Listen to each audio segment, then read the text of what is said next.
Okay, part 3 of how many motors I got for 2013. The 94 Sears, no motor. Last year the motor was pretty much shot, so I tried blowing it up. The engine wouldn't blow up, so it seized up. I ended up getting the engine running over it again by unseizing it, by adding a lot of oil in it, and then run it, and then I drained all the oil out and then tried to blow it up again, but the same thing, it just locked up. It just refused to blow up.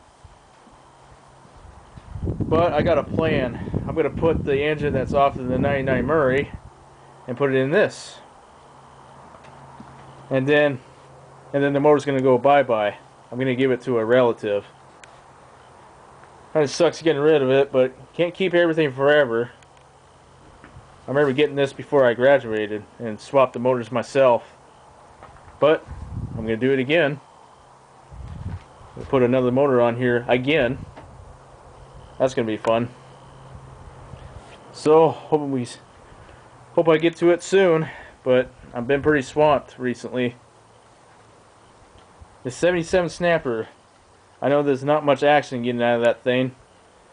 Well, I got to put a muffler on it and try to find the little plastic deal for the bottom of the bag. I haven't found it yet, but I know it's in storage, so I didn't lose it. I know it's in storage, but I just can't remember exactly where. If it's in there or in the garage. Yep, probably I don't know, 4 horsepower Briggs & Stratton. Yeah, I call it the Screaming Demon Snapper because it would rev it at least above 4 grand. Yeah, I hope I get it running again soon. I don't like letting it sit. But it goes through the gas like crazy. That's why I don't run it very often. The 2008 Sears Craftsman trimmer on wheels, kind of like the DRs, except Sears built this one. Well, I haven't ran it since last year, I think. And of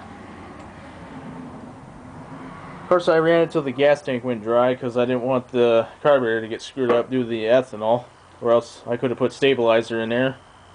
But nah, I just rather have it all drained for the winter.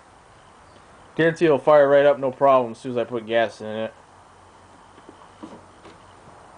The 95 to 98 ER trimmer, powered by a 6 horsepower industrial commercial Tecumseh. Well, I haven't ran that since, I think, last year too. And yeah,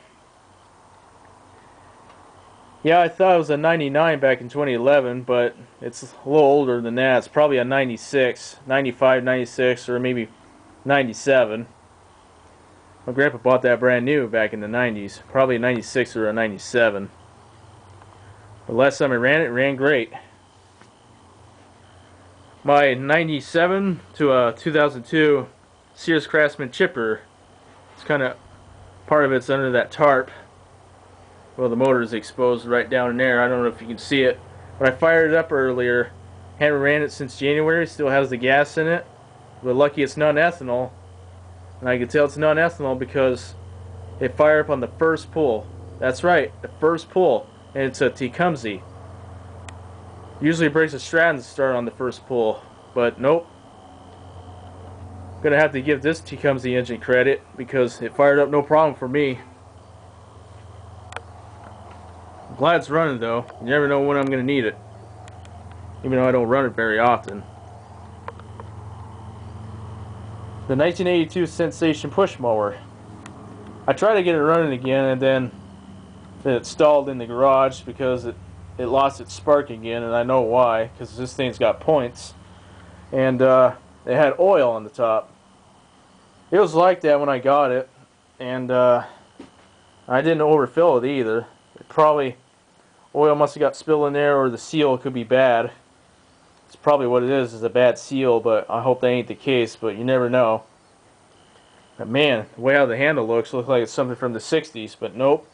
It's all original. It's all engine and the deck. They're all original. Even has the Sensation logo or name on the back of the engine. Right down there. Did run okay for a bit until the stupid points went out again. Oh well. The 1984 Turo with the 2-stroke. Well, this mower ain't doing too well. It needs a carb rebuild. I think last year I tried to get it running again, and actually I did, but I think I tried to fire it up again one day, but I was not filming, and it just kept popping and popping, and it stalled. So, probably rebuild the carburetor if I can get parts for it, I hope. Just as long as I give them the model number. And lucky the sticker's still there, so I can give the model number. And it should be a good mower. I don't want to get rid of this one because they're getting hard to find. On that, as soon as I get the carburetor rebuilt, it should be a good mower. I'll also get the starter fixed too and get the bolts for it so I can put it back on without having to wrap a rope around the cup and to give it a hard pull. Kind of gets tiring after a while. Well, this Turo with the 3.5 horsepower Briggs & Stratton Classic 4-stroke, that was originally off of Murray. That's why I nicknamed it Murray Turo. Well, I haven't ran that thing in quite a while, probably since, I don't know, 2011. Well, the reason why I stopped using it because the starter started screeching like a dying eagle. That's what I said before.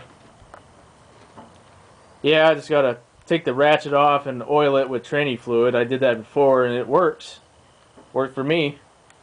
So, that's what I'm gonna have to do.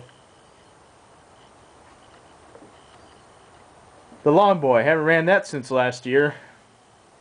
Well, for some reason it keeps choking out, so it loses power.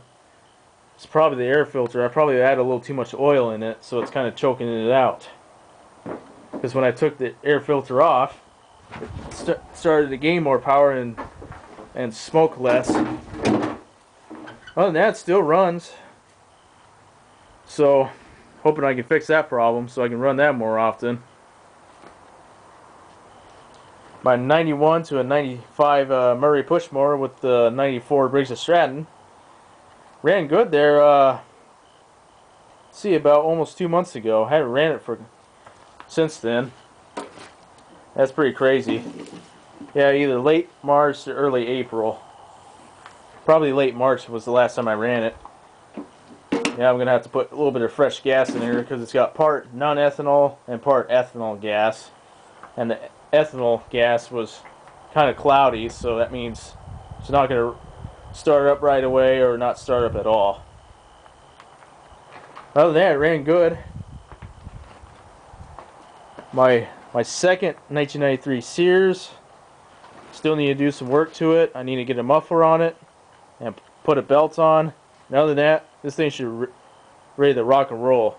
I'll also put a battery in it too. Yeah, it's already got the tray, the battery compartment.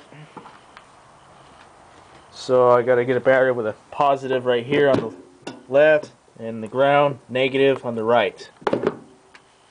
And the kill wire's unplugged from the seat. Oh well, I'll fix that. That'll be another day though. I need to get a muffler for this first. Hoping to get bolts for it too. Well, I'm about to run out of memory on this camera, so hope you enjoyed the 93 Sears though. Last but not least, the mighty Dark Horse, my 95 Sears Craftsman. Runs great. Haven't ran it for a few days. Just been busy and all. Powered by a 14.5 horse Kohler. Well, that's it for now. Hope you enjoy it. So y'all have a good day. Bye bye.